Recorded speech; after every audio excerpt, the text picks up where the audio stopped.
Draymond Green, did the Warriors waste $200 million? What am I hearing from you over here? I hate that y'all put that narrative on him.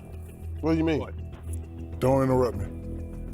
The man don't need counseling. Draymond Green does not need counseling. Then what does he need? I'm gonna tell you what. On the court, he don't need nothing. Off the court, he's a solid human being. He's a good... Draymond Green has been one of the NBA's most polarizing figures for over a decade. But whether you see him as a defensive genius or a walking technical foul, one thing is certain, the man has hardware. 4 championship rings, a Defensive Player of the Year award, and the reputation as the Warriors' emotional and sometimes chaotic heartbeat. But when the Warriors handed him a $100 million extension in 2023, a lot of people raised an eyebrow. Fast forward, and with his total career earnings now topping $200 million, the debate is louder than ever. Did the Warriors just flush $200 million down the drain? Well, the answer, much like Draymond, is complicated, because to truly measure his impact, we have to go beyond the box score. So today, we're breaking it all down. What makes Draymond worth every penny? Why do the Warriors keep betting big on him? And at what point does his value no longer justify the chaos that comes with it? The first step to understanding Draymond Green is watching him, not just skimming his stats through the Real app, because if you're judging him by points, rebounds, and assists alone, then you're already missing the point. In today's positionless NBA, versatility is everything, and Draymond is a defensive Swiss Army knife. One possession, he's bodying a 7-foot center in the paint. The next, he's out on the perimeter, staying in front of a lightning-quick guard like it's nothing. Few players in history can truly guard all 5 positions, and luckily for the Warriors, Draymond is one of them. And that's why the Warriors dynasty isn't just powered by Steph's shooting alone. It's built on a defensive foundation where switching, communication, and versatility reign supreme, with Draymond conducting the entire orchestra. When Draymond steps on the court, he's not just playing defense, he's playing mind games with the opposition. It's so easy for him because his basketball IQ is ridiculous. He's not the tallest, strongest, or most athletic player on the court, but he sees plays before they happen, like a quarterback reading a blitz before the snap. While most defenders react, Draymond dictates. He knows where the ball is going before the offense does. Even though he's not a traditional shot blocker, he's every scorer's worst nightmare. When he's lurking, driving lanes disappear, offensive players hesitate. Shots that looked easy a second ago suddenly become awkward floaters and rush jumpers. He dictates spacing, forces bad decisions, and makes even elite scorers second-guess themselves. But defense is only half the story. Draymond's offense is just as unconventional as his defense. He's not a scorer, he's not a shooter, and yet the Warriors' offense runs through him. Think of him as Golden State's offensive GPS, directing traffic, anticipating defenders, and making sure Steph and Klay get the cleanest looks possible. His passing isn't flashy, but it's surgical. He knows exactly where his shooters want the ball, hitting them in stride before defenders can react. And then there's his screen setting, an art form that rarely gets the credit it deserves. Draymond's screens aren't just about creating space, they're about buying time. He knows when to hold, when to slip, when to rescreen, and when to fake one entirely. Defenders hate navigating Draymond's screens because the second they lose even half a step, Curry is already in his shooting motion. And when he's not setting the table in the half court, he's pushing the pace in transition. The moment he grabs a rebound, he's gone, turning defense into offense before the opposing team can even blink. The Warriors thrive in controlled chaos, and Draymond makes sure that chaos works in their favor. His shooting is, let's be honest, an adventure. Defenders actively dare him to shoot. Most of the time, they're right. But here's the truth. The Warriors understand when they wrote that $100 million check, they don't pay him to score. They pay him to make everyone else better. And in that role, there's almost nobody like him. Draymond's presence extends far beyond X's and O's. He's not just the Warriors' defensive anchor or offensive connector. He's the one who sets the tone, the guy who doesn't let anyone, not even Steph or Klay, get too comfortable.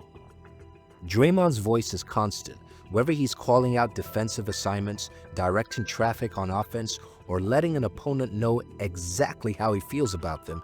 His presence is impossible to ignore. He holds teammates accountable, doesn't tolerate sloppiness, and pushes them to stay locked in. And then there's his energy, something that can't be measured but is impossible to miss. When Draymond is locked in, the Warriors play with a different edge. His passion fuels their intensity. His fire raises their defensive urgency. His competitive streak is contagious. He's the emotional engine, the guy who gives the team its identity. But sometimes that fire burns too hot. Draymond has built a reputation as one of the NBA's most notorious agitators. His trash talk is relentless. His physicality pushes the limits, and for many fans and opponents, he's the guy you love to hate. Whether he's barking at superstars, clapping in a defender's face, or chirping at referees like it's his full-time job, Draymond is never quiet. He's mentally exhausting to compete against, and that's exactly how he wants it. But beyond just the talk, there's the physical edge. Draymond plays with a level of aggression that's always teetering on the edge of dirty. The low blows, the flagrant fouls, the borderline illegal screens. His highlight reel has as many "what was he thinking" moments as it does defensive masterpieces. For all the leadership, fire, and game-changing plays, there's always a risk that Draymond crosses the line. And we've seen it before. The 2016 Finals suspension that cost the Warriors a championship, the Kevin Durant blowout that shook the Dynasty, punching Yusuf Nurkic for no reason at all, the Jordan Poole punch incident that fractured the locker room, and who can forget when he put Rudy Gobert in a full-blown chokehold like he was auditioning for the UFC. The ejections, the technicals, the moments where his passion boils over and hurts his team more than it helps. This is the full Draymond Green experience. You take the brilliance with the chaos. You don't get to cherry pick one without the other. And for years, the Warriors have embraced it because when at his best, Draymond changes the game. But as he gets older, as his impact starts to decline, the question gets harder to ignore. Is his fire still fueling this team, or is it starting to burn them? To the Warriors faithful, it's just Dre being Dre, the necessary evil that comes with championship DNA. To everyone else, it's reckless, unnecessary, and at times downright dangerous. Some even say his antics are making Ron Artest look like a saint.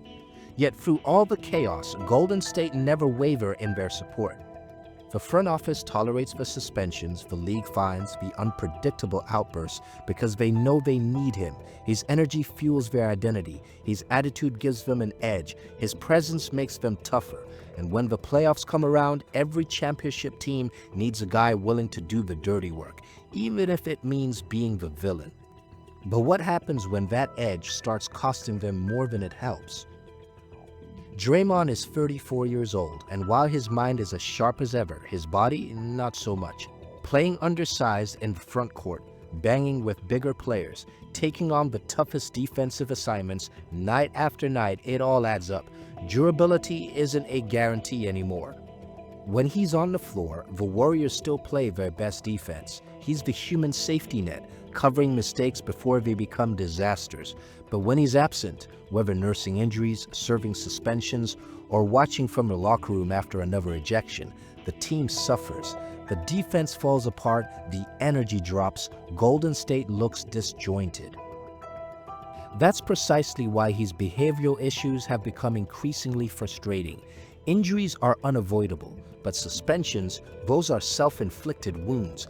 The Warriors have already had to survive stretches without him, and as he gets older, the concern isn't just how many more games he can physically play, it's how many more games he'll miss because of his own actions. Golden State made a bet that leadership, defense, and culture matter more than traditional production, that Draymond's presence would continue to elevate the team, even as his numbers decline.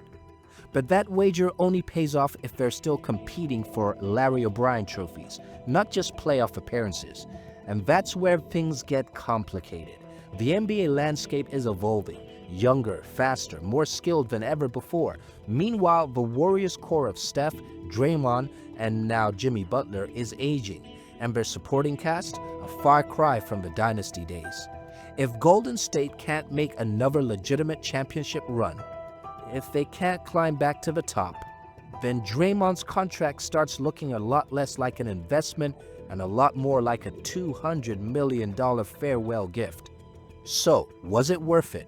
That answer depends on what happens next. If this team rallies for one more championship, Draymond's contract will be a footnote in the Dynasty's legacy. If they don't, then the Warriors have just paid $200 million on a legacy move, paying for what Draymond was rather than what he is now. But regardless of how this story ends, one thing is undeniable. Draymond Green mastered his role better than almost anyone in NBA history. He was picked 35th overall, and he turned defense, leadership, and intensity into 4 championships, an all-star career, and over $200 million in career earnings, all without ever being a go-to scorer. He proved you don't have to be a top scorer to change the game. What matters is mastering your best skill. Own it, perfect it, make it impossible for teams, coaches, and scouts to overlook your value. Because in the NBA, stars get the headlines, but role players build dynasties. And as his bank account proves, they get paid too. Draymond Green tries a 3. It's good! Draymond Green drills the 3! If you enjoyed this breakdown, hit that like button, subscribe for more unfiltered NBA content, and drop a comment. Thanks for watching. We'll see you in the next one.